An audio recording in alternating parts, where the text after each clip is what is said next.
ქართული ოცნება ამით რეალურად ვერაფერს ვერ მიაღწევს, ეს არის დაშინების პოლიტიკა, რეპრესიული რეჟიმი ფაქტიურად აგონიაშია, ბოლო დღეებს ითვლის რეალურად ქართველ ხალხს ვერაფერი წინ ვერ დაუდგება, ახალგაზრდობას წინ ვერაფერი ვერ დაუდგება. ჩვენ აუცილებლად ახალგაზრდებთან ერთად ძველგაზრდები მივაღწევთ იმას, რომ დაინიშნება ახალი არჩევნები, განთავისუფლებიან პოლიტპატიმრები. რა გაძლევთ ამის იმედს? ქართველი ხალხის ნება, ქართველმა ხალხმა საბედნიეროდ გაიღვიძა. ამ ინერციას ვერაფერი ვერ შეაჩერებს, ვერანაირი რეჟიმი.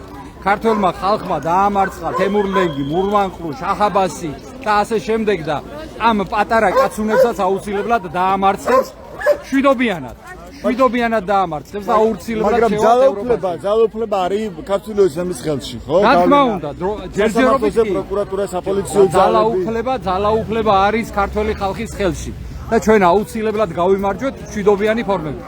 რა არის ამისთვის საჭირო, როგორ ხედავ, განთავარი ფაქტორი ამისთვის რომ ნება თავარი იყო ნება რომელიც ქართველმა ერმა გამოამჟღავნა თავისი გამოფხიზლებით, თავისი გაღვიძე, ერმა გაიღვიძა, ერი გაერთიან და ერთი პატარა, ერთი მუჭა რაღაც დაჯგუფების წინააღმდეგ ერმა გაიღვიძა.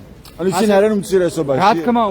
რა თქმა უნდა, უმცირესობაში ძალაუფლება და მაგრამ მათ წინ დგანან ნიღბიანი პირები, სპეცრაზმელები, საპოლიციო ძალები, მოსამართლეები, პროკურორები.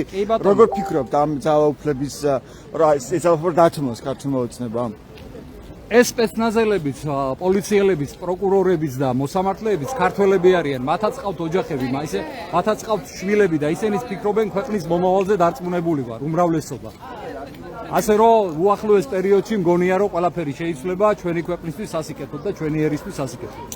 რა ფაქტორზე ხა დამოკიდებული წარმატების მიღწევა, რომ ფართო მასშტაბიანი იყოს ეს აქციები, კიდევ უფრო მეტი ადამიანი შეუერთდეს? ნების ყოფაზე, გამძლეობაზე. აგონიაში ყოფი რეჟიმი ყველაფერზე მიდის. თუმცა ჩვენ ყველა ქართველები ერთად და საქართველოს მოქალაქეები აუცილებლად გავიმარჯვებთ და წავალთ ევროპული გზით.